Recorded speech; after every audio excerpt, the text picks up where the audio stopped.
When people enter the Indian Police Service, the IPS, they are starry-eyed and they have Singham-like idealism in mind. But as days roll by and they become part of the system, their idealism waxes and wanes. And the first sign of this is when the officer begins to think in terms of what his political boss wants rather than what the law demands. My first rendezvous with a politician was way back in August 2004. I was in my first independent charge as the police head of any district. I was posted in Dharwad district. I was just a month old in that post. The local court had issued a non-bailable warrant against the then Chief Minister of Madhya Pradesh. Executing non-bailable warrant meant arresting her. Eventually, this incident led her to resign from the post of Chief Minister. But for me, trust me, though this incident involved a person as high profile as the Chief Minister of a state, this has been the easiest challenge till date. In India, we have a deep-rooted menace of VIP culture. The VIPs, particularly the politicians, are given special treatment of various kinds, one such being policemen given as gunmen to politicians. Now, in most of the situations, even when there is no real threat, gunmen are given as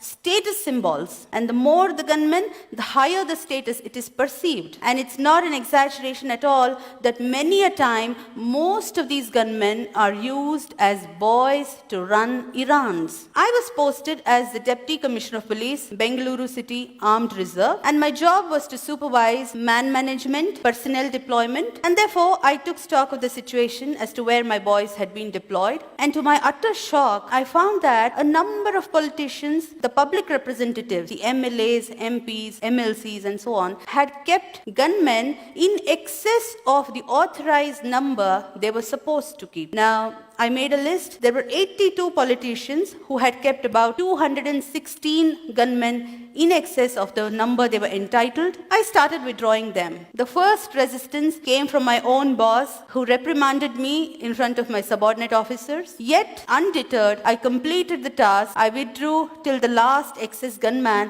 came back to the unit. In the same stroke, I also withdrew 8 brand new SUVs kept by the then ex-Chief Minister of Karnataka. The man had stepped down from the post of Chief Minister, yet the vehicles had continued to be with him. I withdrew the vehicles, but I often wondered why my predecessors had not acted. What prevented them from setting things right? I later learned that these are called the dirty jobs. They are unpleasant tasks, inviting the wrath of the politicians, and nobody wants to do them. Not very long ago, I was posted as DIG Prisons, Bengaluru. I was there in that post for barely 17 working days, barring all the Sundays and holidays. And during that time, I witnessed similar special treatment being given to a convict. This convict was very powerful. She had been the close aide of the ex-Chief Minister of Tamil Nadu who died recently. The convict herself was slated to be the Chief Minister some time ago in that state. Now, the Supreme Court had convicted her under Corruption Act for possessing disproportionate assets beyond her known sources of income. Flouting the Honorable Supreme Court's orders,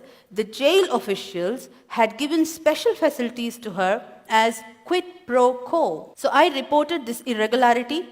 And soon after this report, a number of people asked me, was your act a well thought out one or something done at the spur of the moment? Frankly speaking, I did not think of the consequences. There was no need to, because I was clear in my mind that I had acted in a manner most transparent and accountable, which every public servant is expected to. Now, after this report, I was slapped a defamation suit notice. So what is the take home? If you stir hornet's nest, be prepared for all kinds of oddities and notices. Now the law is very clear, rules are very clear. If a public representative is booked or named in the FIR as accused, be it the MLA or MLC or MP, he cannot claim it as his privilege. There can't be any privilege motion against the person who does it. Yet, unjustifiably, I was slapped the notice. I was made to appear before the privilege committee of the state legislature a number of times, and it dragged on for several years. And now, what is the take home? what is the lesson that the politician is driving home in this? He is trying to teach the lesson to a bureaucrat. If you take me head on, this is what is going to be meted out to you. He is creating a fear psychosis in the mind of not just that particular individual bureaucrat, but in the whole clan of bureaucrats. And if the bureaucrats gets scared and succumbs, the politician succeeds in his purpose. Trust me, not many officers are willing to face such notices, because for acts done in official capacity, these kind of notices create a lot of personal discomfiture. They take away personal time, energy, peace of mind, and of course money if you have to fight it out in the court of law, and therefore nobody wants to face them. But in my personal opinion, just like every occupation has its own occupational hazards, these notices, be it the privilege notice or the contempt notice or any other kind of notice, defamation notice, whichever, they are the occupational hazards which have to be faced boldly by the bureaucrat. Now, coming to the challenges that I faced as a woman in male-dominated police force, the peril is that the woman officer could be ignored, taken for granted, taken lightly. Her instructions can be thrown to air at times. I had one such shocking experience in Gadag district. In 2008, I was heading Gadag district police force. There was a powerful politician who had been a minister earlier. He addressed a gathering of his followers and made an inciting speech that made his followers to set ablaze on fire 3 government buses soon after his speech. Now, government buses mean public property bought out of taxpayers' money. I instructed my subordinate, the second in command of the rank of DYSP, to arrest the politician as he was prima facie guilty of abetment of the offense, and there was videographed evidence of his speech. Now, to my utter shock, not only my subordinate resisted, refused, but also kept on arguing relentlessly and kept lying to me that the politician had already left the town. I too did not budge. I had reached the police station in the morning and I kept sitting throughout the day. So it became evening, it became night. The clock struck 9 at night, 9:15, 9:30, 10. And finally, when the police staff saw that I'm not budging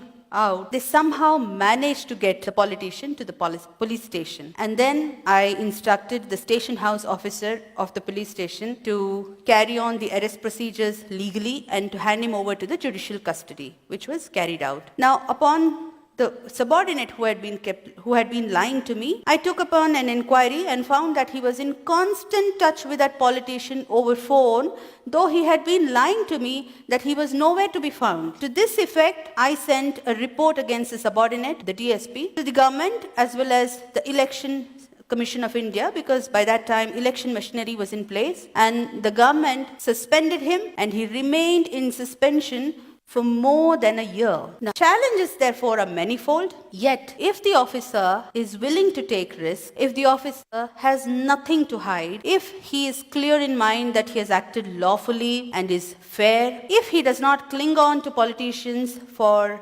perks, cushy postings and so on, and last but not the least, if he has kept his bags packed ready to move out anytime if transferred, then such an officer, he or she, becomes a force to reckon with. Now, you might see that it's a commonplace knowledge that the MLAs, the MPs, the MLCs, these posts are created under the Constitution of India, but one must not forget that it is under the same Constitution, the All India Services, the IAS, the IPS are created. And Article 311 of the Constitution gives complete protection to the bureaucrat for acts done in official capacity, and it is available to every officer in the country, including the state services. So the day the bureaucrats are able to come out of the phobia of transfers, the phobia of politicians, we will have the best bureaucracy in the world. Karl Marx once said, bureaucracy is an iron cage, but I find that our bureaucrats have chained themselves. They are the ones holding the chains. The day they break away from these self-imposed chains, the day they start exercising their real power, we will see a new India.